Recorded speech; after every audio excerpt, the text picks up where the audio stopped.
What's going on, everyone? Jeremy here from The Quartering, and I've got some breaking news. This pertains to my actual staff.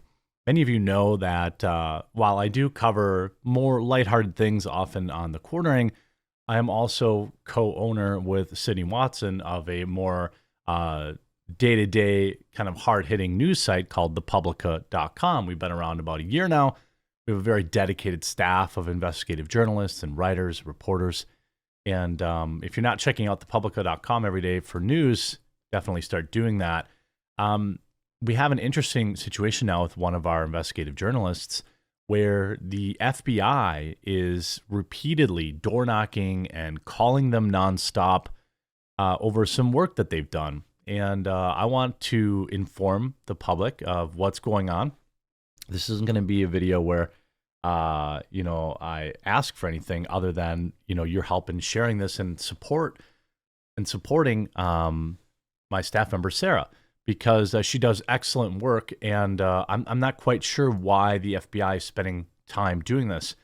By the way, we're going to be talking about this more in depth on my live stream on Rumble, which goes from noon to 2. Remember that I've got the big $10,000 giveaway going on, picking 8 winners every day. I'm going to leave a link in the pinned comment. I'd love to see you there. I'd love to see you win something. We've already picked 24 winners out of 120, so make sure you come over there, you download the Rumble app, you follow The Quartering, and you get in that live stream and have a good time, really, is what I hope you want, what I hope you get out of it.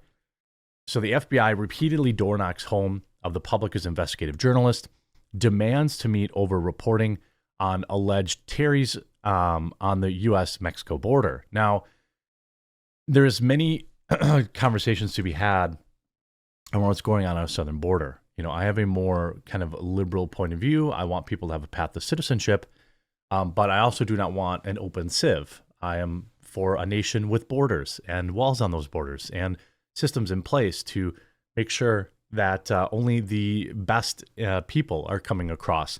I don't think that that's an extreme position to have.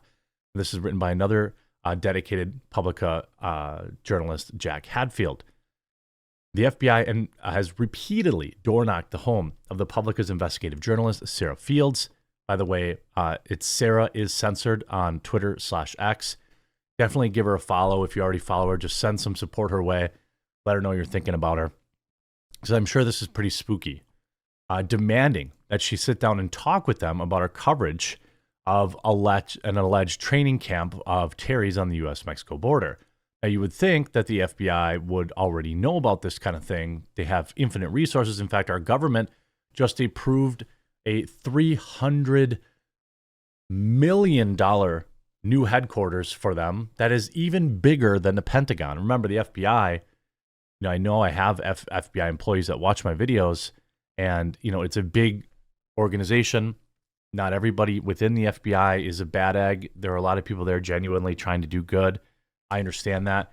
But, this is an agency that really wasn't supposed to stick around. And now it's bigger than ever. I mean, how many security agencies do we have? The FBI, NSA, Homeland Security, or DHS, stuff like that.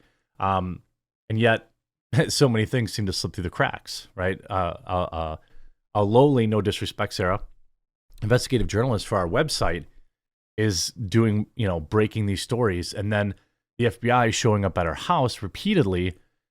And for some reason, they don't want to have conversations over the phone where they can be recorded. That kind of stuff is very suspicious. Now, Sarah is a journalist based in East Texas. And she revealed on Twitter that FBI agents had come to her home on October 17th, completely unannounced. She just kind of revealed this in the last day or two. November 7th was when she went public with it. She added that they later called her and attempted to arrange a private meeting at the FBI office in Tyler, Texas.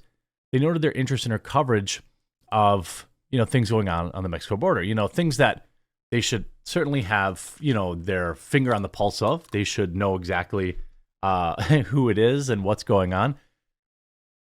But I guess maybe they're busy building their new headquarters with a new ping pong table. Fields had previously revealed the exploitation of a pregnant woman by Mexican cartels who would have their babies removed and left on the ground, and then have their stomachs stuffed with pills and stuff like that. Absolutely horrendous stuff. Speaking exclusively to the Publica, Fields confirmed that the FBI had specifically pressed her on her coverage of alleged former Terry's training underground in Matamoros, Mexico, which stands directly across the border from Brownville, Texas, which she noted that several outlets had claimed the story was false. Fields said that her sources suggested that they had instead been shut down somewhere between 21 and 2022. You see, for years in Matamoros, Mexico, directly across the border from Brownville, Texas, they had a training center, once a large factory. A building was used to train young military-age men, all dressed in black. These men would wait for the river to be low enough and then cross over to the United States. When Fields pressed for more details, the agent said they weren't comfortable discussing any details over the phone. After refusing to meet, FBI agents once again turned up at Fields' home on November 7th. Quote, "The only conclusion I can come to is that they would like access to my sources," Fields argued. While not at the border, Fields said she uses a team of boots-on-the-ground undercover journalists who provide her with information and videos of what's been happening on almost a daily basis. One of them very specifically does not want their identity shared, Fields said. It would compromise them if the wrong people were to intervene. They would no longer be able to share the information that they want to share. You have to protect your sources.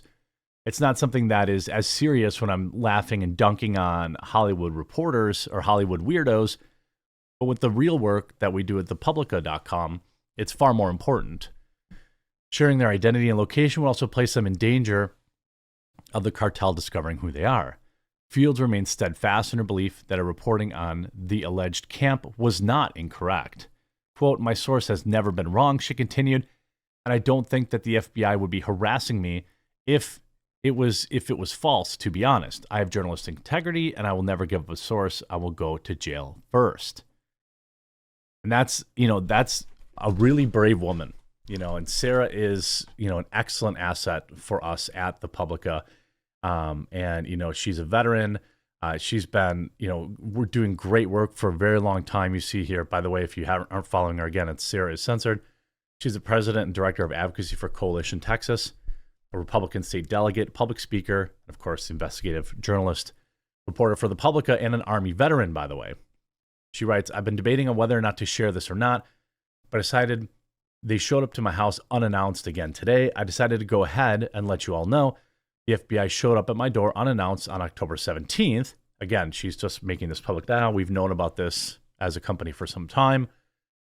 I was not at home, and I won't share the whole video for the sake of protecting others in my home. They called me later that day and wanted to arrange a meeting in private at their local office. They wanted to speak to me about certain stories I've reported on with special interest regarding anything border related. And the only conclusion I could come up to is they want to access my sources. Look, best case, if I'm going to give, I'm not completely black-pilled on, our government's agencies. I certainly, as a whole, as the agency, sure, I'm not a fan. But I know that there are good people inside these companies. There are good police. There are good FBI agents. There are probably good people at DHS. There are probably good people at the CIA. Okay. I know this because some of them are my viewers and they tell me things, and there's, not everybody's in the know at these companies. In fact, when I was in high school, I wanted to be an FBI agent. I even applied for an internship program when I was 17 years old. I remember getting a call at 8 a.m. from some government agency. I think I would have gotten in, to be honest with you, given my computer skills at the time, which were highly in demand that long ago, 20 years ago, But they had this weird rule that you could have done certain substances up to 3 times in your life, but if you ever had any herb, if you'd ever tried herb even once, you wouldn't be allowed in the program. So I went a different route. Now I'm a YouTuber, but I still, I still think and know that there are good people in there, and I hope that they're just trying to, work together to combine sources and actually look into things. But I guess given the way that they've gone after, people from J6, I don't know if they've, Trump supporters, the way they target them, but not, let's say, the Free Palestine people that stormed the Capitol. It's hard to have a lot of faith left. She writes, I do not and will not share sources, especially when they have requested to remain anonymous, such as the right of a journalist in the United States of America. I understand that the FBI has a few good guys spread throughout their agency. However, it's impossible to know who is good and who is corrupt. The FBI is corrupted beyond repair, and you will never see me cooperate with them. Right now, they're acting like a desperate guy who got turned down and now have turned stalker. If the FBI is reading this, kindly stick it. Due to the fact that they are not leaving me alone and have decided to show up at my home unannounced several times, I want everyone to know about this. This is why she went public. If they decide to take things further, I'm going to need help. And of course, the Publica will help her in every conceivable way that we can. I also want everyone to understand who these people are and who they are beholden to. They should be working on releasing the client list of that particular island, not harassing investigative journalists in East Texas. I mean, I think if it gets to some point, obviously I want to let everyone know. I kind of held off on reporting this if she needs kind of legal assistance and things like that. But I mean, you can see obviously they're calling her nonstop. This is, calling her every couple of days, twice a day here, then calling there. It's a little nuts that I just want to make this video to show support for my staff. And I'll share you with kind of some of her words. My name is Sarah Fields. I'm a Texas activist, a constitutional government advocate. Here in Texas, I work in legislation. I'm also an investigative journalist for the Publica. What is happening to me and my family as Americans on American soil is not okay. A few weeks ago, the FBI showed up at my door. They did not want information about the stories that I share. They did not want further information or details about the information that I've shared about the border with boots on the ground experience. They wanted me to out my sources. After the first time they came to visit me, I wasn't here. They then called me on my cell phone later on that day. We didn't give them my cell phone number. And wanted further information about a specific story that I shared about a few weeks ago about a Hamas training camp across the border from Brownsville, Texas. I told them that I would never give them a source which would compromise and possibly place my source in danger, but that they were welcome to look up a conference that was held in 2021 where this exact thing was actually discussed. They then told me that they were uncomfortable talking about this on the phone and wanted to meet me in private. When is the FBI uncomfortable talking about something on the phone? Aren't we usually the ones who are uncomfortable because we think the FBI is listening? Needless to say, I did not go to their private meeting, and they have harassed my family ever since. So I just want to give the utmost support to Sarah. If you're not already following her on Twitter, Sarah is censored on Twitter. If you're not checking out, the work that we're doing at the Publica, I know I goof around a lot here, but we try to work on breaking real stories on the Publica.com. And, and obviously we're getting the attention of some interesting folks. I hope you were informed by this video. I hope I see you on my live stream today, and we'll talk to you again real soon.